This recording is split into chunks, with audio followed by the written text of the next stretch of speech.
Hello दोस्तों, और हमारी विज्ञान की लगभग चौथी या पांचवी क्लास होगी और विज्ञान की ये क्लासें आपको रोज मिलेगी जब तक आपका पीटी एग्जाम नहीं हो जाता है। तो यहाँ पे आते हैं अपनी क्लास में, क्योंकि हम लोग पॉइंट टू पॉइंट पढ़ाते हैं। क्या फायदा आपके सामने हम बातें करें इधर उधर की, तो इससे कोई फायदा नहीं होता है। ठीक है, तो पहला क्वेश्चन जो है, हमारे शरीर में रक्त का दाब होता है, पूछ रहा है हमारे शरीर में जो रक्त का दाब होता है वो क्या होता है, कैसे होता है। ठीक है, तो पहले ऑप्शन में कह रहा है वायुमंडलीय दाब से कम होता है, मतलब कि जो वायुमंडल का दाब होता है उससे कम होता है। दूसरा कह रहा है वायुमंडल दाब से अधिक होता है। तीसरा ऑप्शन कह रहा है वायुमंडलीय दाब के बराबर होता है। और चौथा कह रहा है इनमें से कुछ नहीं होता है। ठीक है, तो पहली बात है, पूछ रहा है शरीर का रक्तदाब। तो सबसे पहले आप ये जानो कि रक्तदाब होता क्या है। रक्तदाब जिसे हम कहते हैं ब्लड प्रेशर, ठीक, जिसे हम क्या बोलते हैं, ब्लड प्रेशर। ठीक, देखो हृदय और हमारी नसों या धमनियों के कारण ही रक्तदाब उच्च या निम्न होता है। ठीक है, तो सबसे पहले धमनियों का प्रवेश, जो धमनियों में जो खून प्रवेश करता है, हमारी धमनियों में जब खून प्रवेश करेगा, ठीक है दोस्तों, जब धमनियों में रुधिर प्रवेश करेगा, रुधिर के प्रवेश से निलय में आकुंचन होता है। आकुंचन, तो दोस्तों आकुंचन और सकुंचन यानी जो हमारी धमनियां फैलती और सिकुड़ती हैं, तो इसको हम आकुंचन और सकुंचन कहते हैं। ठीक है, तो निलय जो होते हैं ये होते हैं हमारे हृदय के कक्ष कहे जा सकते हैं। ठीक है, तो मानव हृदय में 4 कक्ष होते हैं, ये बात आपको पता होनी चाहिए। ठीक है, तो धमनियों में जब आकुंचन होता है तो क्या होता है, दाब बढ़ता है। ठीक, दाब बढ़ता है और कम होता है। ठीक, तो इसके कारण इस प्रकार रुधिर का क्या होगा, तो आकुंचन से जो दबाव पड़ता है या धमनियों पर जो दबाव पड़ता है, जो दबाव पड़ता है, उस दबाव के कारण उस दबाव को प्रेशर को यानी क्या कहते हैं, रक्तदाब कहते हैं। ठीक, ये बात समझ में आ गई। अब आगे रक्तदाब, अब 2 प्रकार का होता है रक्तदाब, आपको पता होगा। पहला होता है, कहते हैं बहुत ऊपर चला गया, जिसे उच्च कहते हैं। ठीक है, उच्च रक्तदाब। ठीक, उच्च रक्तदाब यानी कि आदमी कहते हैं 2 तरीके हैं, ऊपर का कितना, नीचे का कितना, ऐसे करके बोलते हैं। तो जो उच्च रक्तदाब होता है इसको बोलते हैं सिस्टोलिक।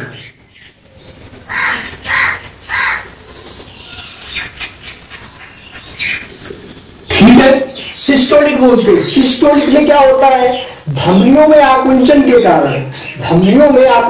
कारण रुधिर दाब होता है। ठीक, सिस्टोलिक उच्च। अब इसमें जब क्यों होता है सिस्टोलिक उच्च, कब होगा, धमनियों में आकुंचन के कारण,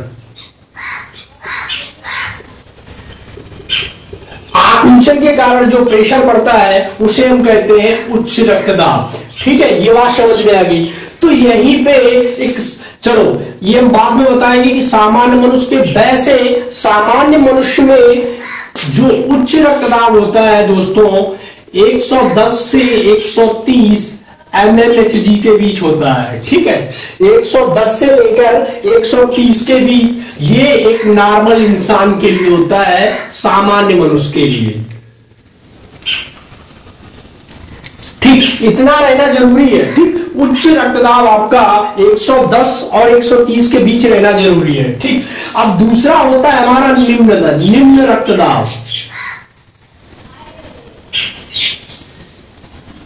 ठीक, तो ये क्या होता है, इसे हम डायरोसिस बोलते हैं। इसे क्या बोलते हैं, डायस्टोलिक।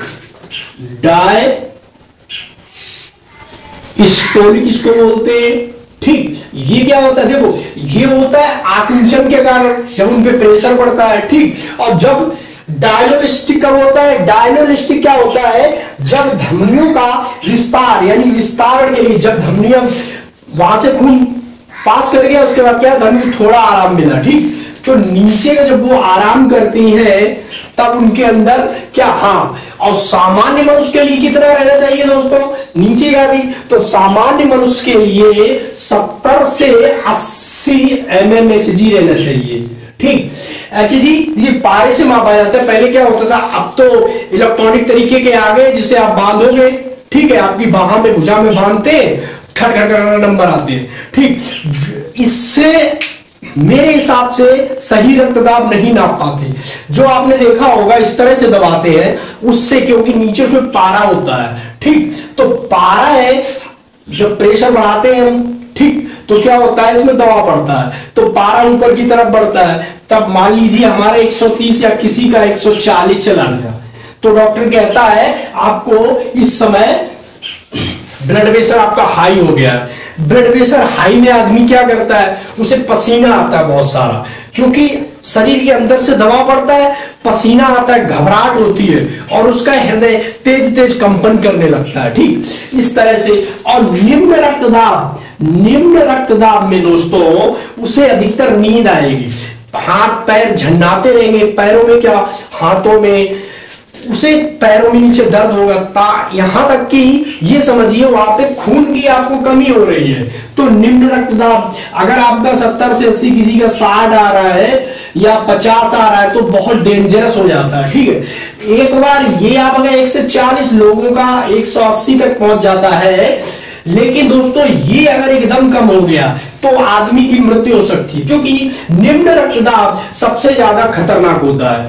क्यों, मान लीजिए आप सो रहे हैं, सोते ही सोते धीरे से आपका ब्लड प्रेशर डाउन हो गया, काम खत्म हो जाता है। ठीक, आदमी जान नहीं पाता है, तब इसे बोलते हैं हार्ट अटैक। कि बहुत से सुना होगा कि सो रहे थे, सोते सोते अटैक आ गया, तो हो सकता है उनका दाब इतना नीचे चला गया हो, पहले कपड़ा ऊपर बढ़ा हो और फिर एकदम से नीचे चला गया हो। ठीक है, जैसे अब इसका उपचार के बारे में अगर हम बात करें आपसे, तो घरेलू उपचार में निम्न रक्तदाब के लिए आप काला नमक या जिसे सेंधा नमक बोलते हैं उसका यूज कर सकते हैं। उससे क्या होगा, आपका जो ब्लड प्रेशर है वो सही हो जाएगा। ठीक है, तो अब यहां तक हो गया। अब हम आते हैं सीधे क्वेश्चन में। तो क्वेश्चन क्या कह रहा था कि वायुमंडलीय दाब से कम होता है, वायुमंडलीय दाब से अधिक होता है, या वायुमंडलीय दाब के बराबर होता है। देखो, हमारे अंदर का प्रेशर वायुमंडलीय दाब से अधिक होता है, ये बात सही है, आपका ऑप्शन नंबर बी पार्ट। ठीक, अब यहां पे थोड़ी सी बात और रह गई है कि इसको नापते कैसे है। जब किसी रक्तदाब को नापते कैसे वो तो बताया, लेकिन इस यंत्र का क्या नाम है, तो उस यंत्र का नाम भी आपको बहुत जरूरी है समझना। इसको बोलते हैं सिग्नोमेरोमीटर।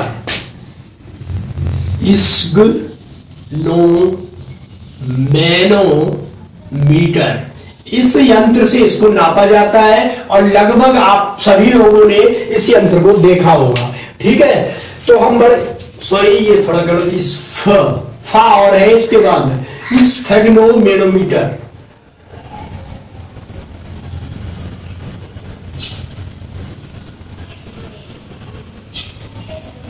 ठीक है, चलो अब हम दूसरे क्वेश्चन कह रहा है हमारा, बहुत ही सरल क्वेश्चन है, जीव विज्ञान नाम किसने दिया।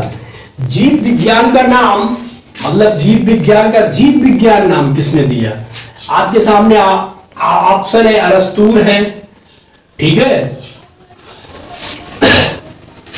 अरस्तू है, डार्विन है, चौथे तीसरे हमारे लेमार्क है, लिनियस है। हमें इनमें से ये बताना है कि जीव विज्ञान का नाम किसने दिया। तो कैरोलस लीनियस एक नाम है, इसमें कैरोलस लीनियस, आपके में लीनियस लिखा है लेकिन इनका पूरा नाम कैरोलस लीनियस है। ठीक, कैरोलस लीनियस इनको हम वर्गीकी का पिता कहते हैं। क्या कहते हैं?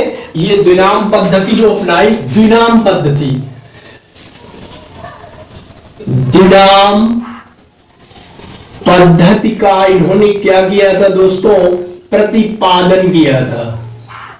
ठीक, एक आपका ऑप्शन ये हो गया। ठीक, इनको वर्गीकी का पिता भी कहते हैं, जो हम बोल रहे थे अभी, इनको वर्गीकी का पिता कहा जाता है। ठीक है, अब आपका जो दूसरा ऑप्शन है यहाँ पे अरस्तु। अरस्तु क्या है? अरस्तु को हम जीव विज्ञान का जनक मानते हैं। ठीक, यानी कि जीव विज्ञान का जनक अरस्तु को हम क्या मानते हैं? जीव विज्ञान का जनक।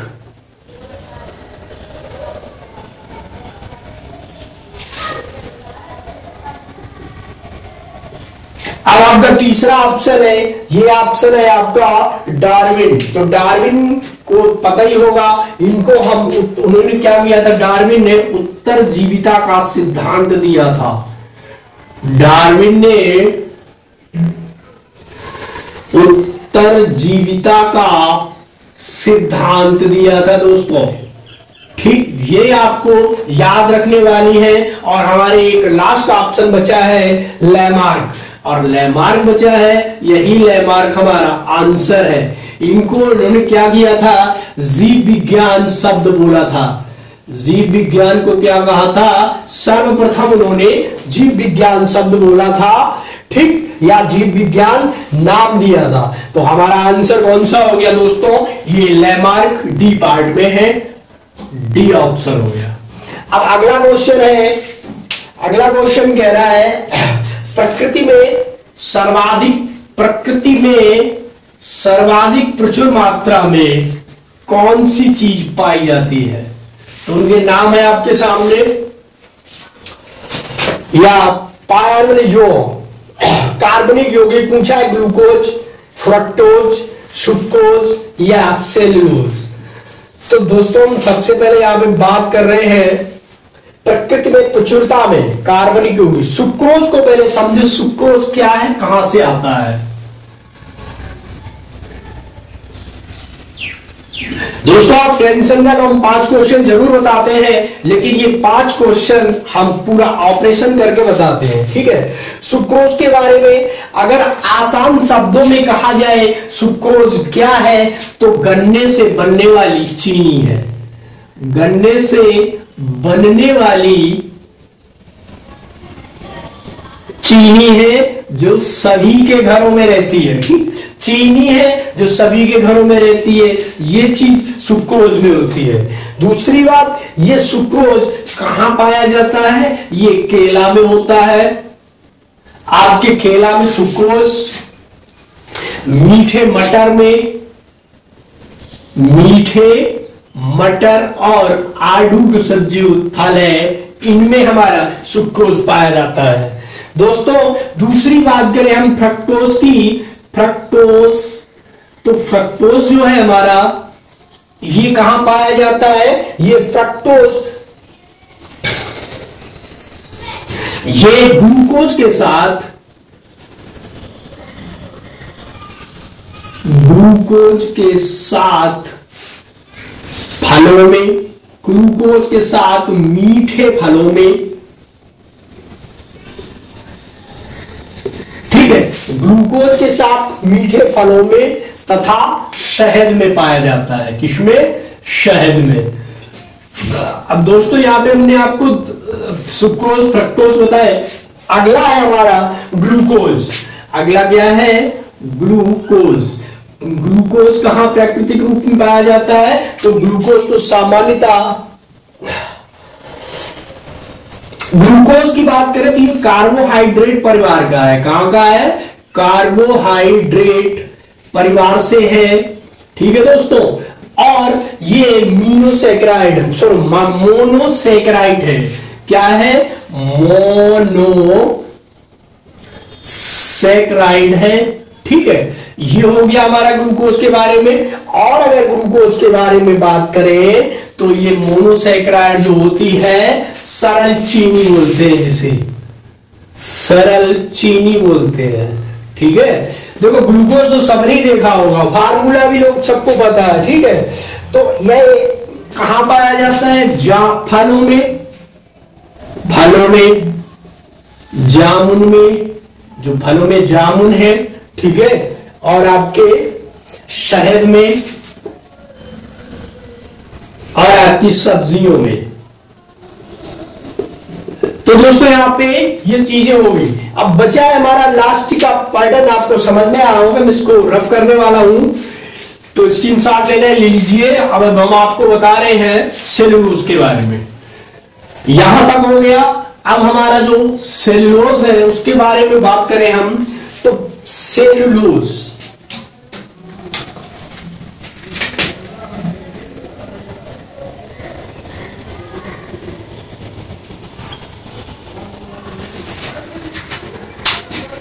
तो मेरे प्यारे भाइयों, अगर हम सेलुलोज की बात करते हैं तो ये प्रकृति में सर्वाधिक रूप में पाया जाता है।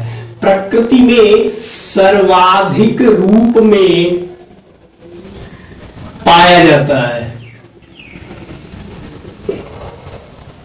ठीक है, प्रकृति में सेलुलोज सर्वाधिक रूप में पाया जाता है। और दूसरी बात करें, यह एक प्रोटीन है। क्या है? यह एक प्रोटीन है। और इसके बारे में अगर बात करें हम, तो ये पाया कहां कहां जाता है? कपास, कपास से ही रुई बनती है। ठीक, कपास हो गया, रुई हो गई, लकड़ी इत्यादि में क्या सेलुलोज पाया जाता है। ठीक है, और लगभग कपास में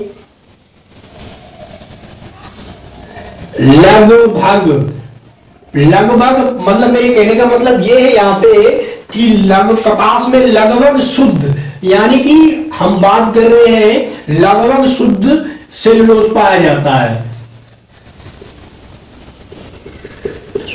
लगभग शुद्ध का मतलब है लगभग 100% के एबव सेलुलोज पाया जाता है। लेकिन ये नहीं कह रहे हैं कि 100% पाया जाता है, यहां पे लगभग। ठीक है, तो हम इसे 99.99% भी कह सकते हैं। तो यहां पे आपको सेलुलोज के बारे में समझ में आया। इसका अणुसूत्र क्या होता है?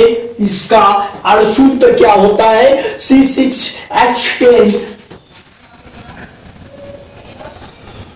C6H10O5 whole power n।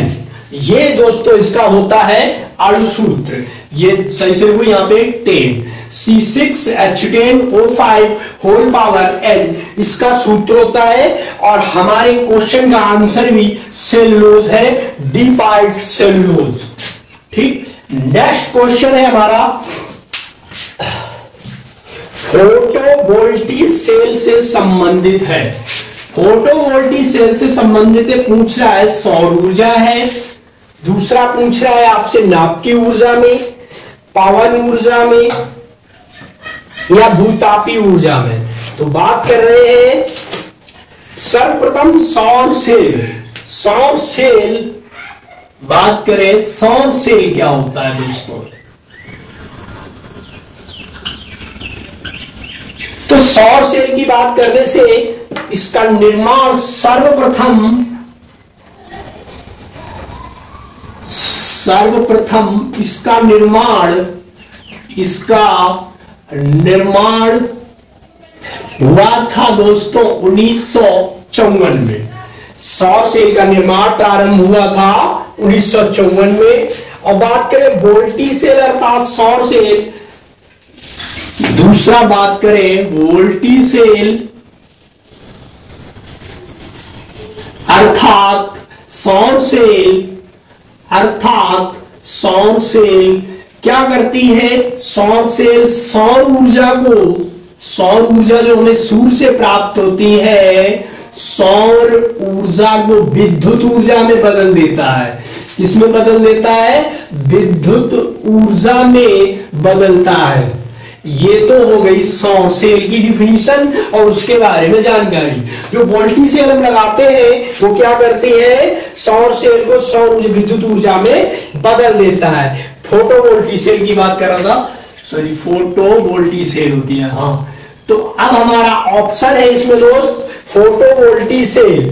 कौन सा है? फोटोवोल्टिक सेल संबंधित है सौर ऊर्जा से। डिफिनीशन कह रही है, आपको समझ में आ गया होगा। फोटोवोल्टिक सेल अर्थात सौर सेल सौर ऊर्जा को विद्युत ऊर्जा में बदल देता है। तो ये रहा हमारा ऑप्शन सौर ऊर्जा। तो दोस्तों एक क्वेश्चन और है हमारा, प्रकाश वर्ष किसकी इकाई है? बहुत सरल क्वेश्चन, प्रकाश वर्ष किसकी इकाई है? ठीक, तो कुछ लोग क्या करते हैं, प्रकाश वर्ष को प्रकाश की इकाई बता देती है, जबकि ऐसा नहीं है। है क्या वो देखो, प्रकाश वर्ष क्या होता है हम आपको बता रहे, ध्यान से देखना दोस्तों। जो ये अभी चंद्रयान के बारे में सबने सुना है, और दूसरा आदित्य L1 जो अभी सूरज की मतलब सूरज के लिए जा रहा है और अभी हमारी कक्षा पृथ्वी में चक्कर लगा रहा है, ठीक है।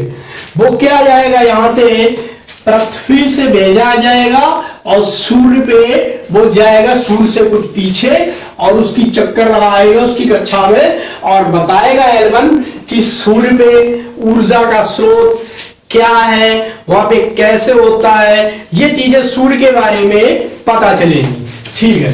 देखो दोस्तों, अभी तक आप ये सोचिए मन से कि सूर्य का हम एक ही हिस्सा तो देखते हैं, सूर्य घूमता नहीं है। हमने कहीं नहीं सुना पड़ा है कि सूर्य भी घूमता है। हमने तो ये पढ़ा है सूर्य स्थिर है और बाकी ग्रह उसके चक्कर लगाते हैं। तो अब जब पृथ्वी घूमती है तो सूर्य का जो ऊपरी हिस्सा में दिखाई पड़ता है रोशनी वाला यही, और जब ये चंद्रयान जो आदित्य L1 जाएगा सूर्य के बारे में बहुत सी जानकारी इकट्ठी करके लाएगा, ठीक है। तो ये जो दूरियां, कहने की बात है, ये जो दूरियां नापी जाती हैं कि हमारा चंद्रयान पृथ्वी से और चांद तक कैसे पहुंचा, ठीक। तो सबसे पहले तो उसे हम कहां कैसे छोड़ते हैं, हाइपरबोलिक परवलयाकार छोड़ते हैं, इस तरह चक्कर लगाते लगाते वो दूसरी कक्षा में चक्कर लगाता है, लेकिन दूरी को हम सिर्फ प्रकाश वर्ष से ही नापते हैं। तो प्रकाश वर्ष क्या है देखिएगा, एक प्रकाश वर्ष, एक प्रकाश वर्ष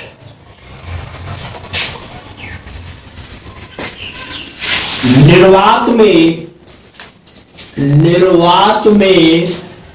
एक प्रकाश वर्ष निर्वात में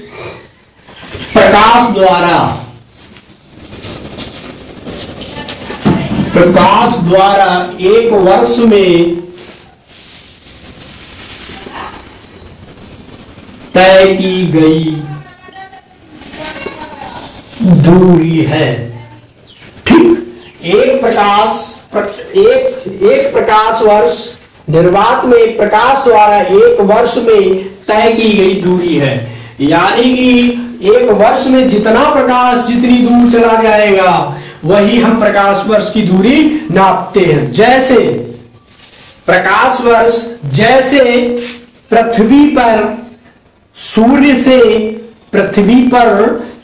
से प्रकाश आने में 8 मिनट और 33 या लगभग कुछ सेकेंड लगते हैं, मिनट या सेकेंड लगते हैं। तो ये वहां से चलती होगी तो इतनी स्पीड में आ जाती है, तो और तो चारों तरफ अंधेरा, तो प्रकाश कितनी धीमे धीमे पहुंचता है, ठीक। चलो ये हो गई प्रकाश वर्ष की दूरी।